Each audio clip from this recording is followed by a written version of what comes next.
Good morning students. देखते हैं 11th का ग्रामर का जो पॉइंट है, हिंदी के विविध रूप।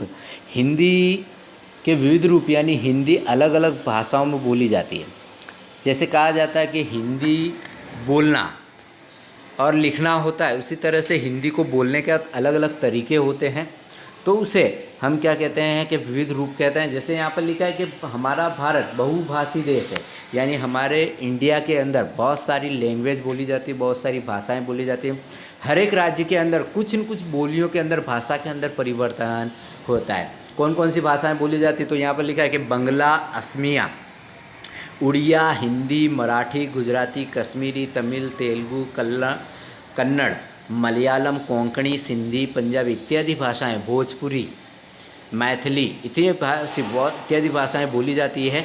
हिंदी देश के एक बड़े भूभाग में बोली जाती है। हिंदी यानी कहने का मतलब है कि उत्तर भारत के जितने भी राज्य हैं, नॉर्थ के जितने भी स्टेट हैं, उनके अंदर हिंदी लैंग्वेज सबसे महत्वपूर्ण है, क्योंकि यहाँ पर जो भी राजकीय कार्य है या सरकारी जो कार्य होता है वो भी किस में होता है, हिंदी लैंग्वेज के अंदर ही होता है।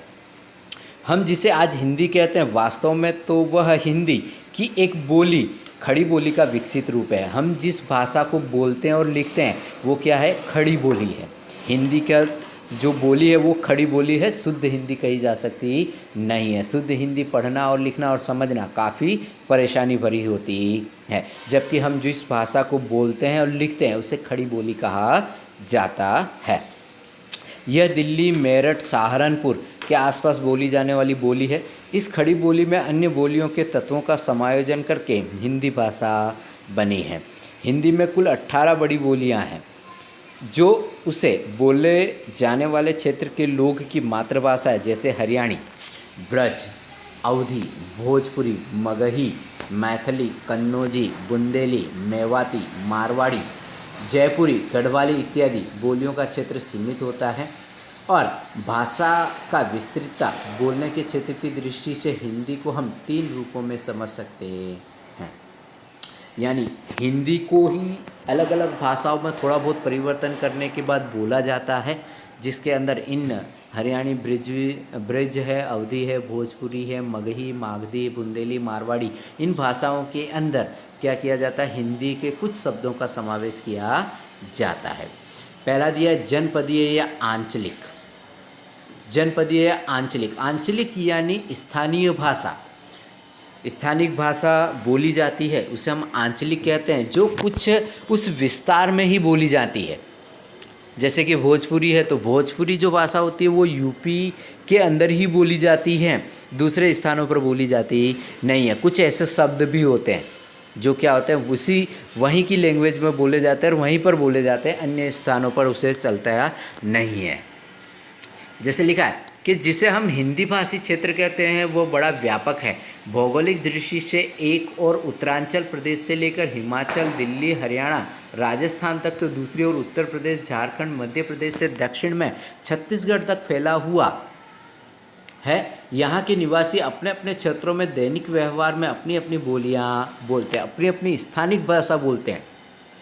जैसे कि काहो भैया, कैसन हो, तो ये मात्र भोजपुरी भाषा या उत्तर प्रदेश में ही बोली जाती है, अन्य स्थानों पर बोली जाती नहीं है। तो इसे हम लोग क्या कहते हैं, जनपदीय भाषा या आंचलिक भाषा कहते हैं।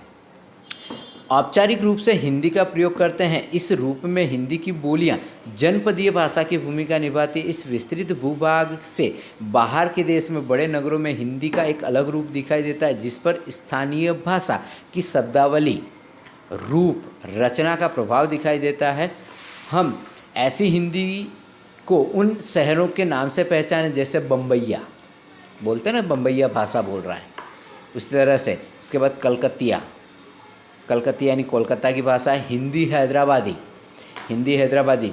फिर बंगला भाषा बोली जाती है। बंगाली किस तरह से बोलते हैं उस भाषा होती हैं। उसी तरह से हैदराबाद है, बिदर है, गुलबर्गा आदि में बोली जाने वाली हिंदी को दक्कनी हिंदी यानी दक्षिण भाषा की हिंदी कही जाती है। जैसे कि साउथ इंडियन लोग बोलते हैं यन, तो ये क्या होती है कि हिंदी ये होती है, पर हिंदी पर इसके अंदर कैसे होता है कि ये बोली इस तरह की जाती है।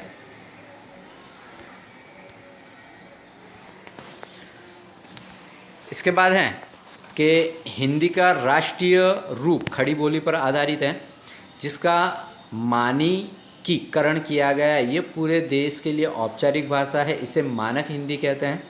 यह हिंदी भाषी राज्यों में राजकाज की भाषा, जैसे मैंने बताया कि उत्तर भारत के अंदर जो भी सरकारी कार्य के लिए जो भाषा होती है उसे क्या कहा जाता है, राजकाज भाषा भी कहा जाता है, भाषा के रूप में प्रयोग की जाती है। वास्तव में खड़ी बोली हिंदी का विकास 19वीं शताब्दी में हुआ, किंतु इसका प्राचीनतम रूप पुरानी हिंदी के नाम से 10वीं-11वीं शताब्दी में मिलता है।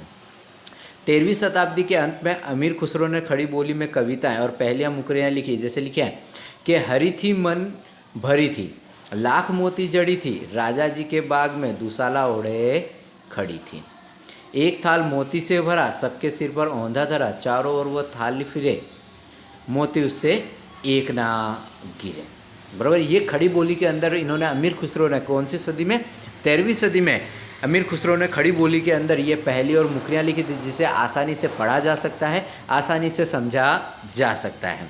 अमीर खुसरो ने इस भाषा के लिए हिंदी तथा हिंदुई शब्द का प्रयोग कई स्थलों पर किया है।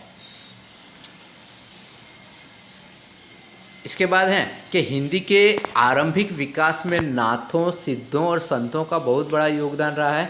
उन्होंने अपनी रचनाओं के माध्यम से हिंदी को पूरे भारत में पहुंचाया है।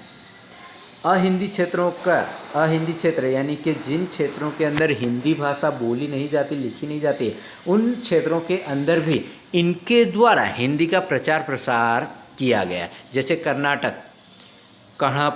कर्नाटक नामदेव और तुकाराम ने महाराष्ट्र में, नरसिंह मेहता तथा प्राणनाथ ने गुजरात में आदि ने भी साहित्यिक हिंदी के विकास पर विशेष योगदान दिया। इनकी रचनाओं में हिंदी की विभिन्न बोलियों के अतिरिक्त पंजाबी, फारसी भाषा का भी प्रभाव मिलता है। इसी समय हिंदी तीर्थ स्थानों, वाणिज्य व्यवहार के क्षेत्र में भी व्यवहृत हुई और एक संपर्क भाषा के रूप में उसका विकास हुआ, ऐसा कहा जा सकता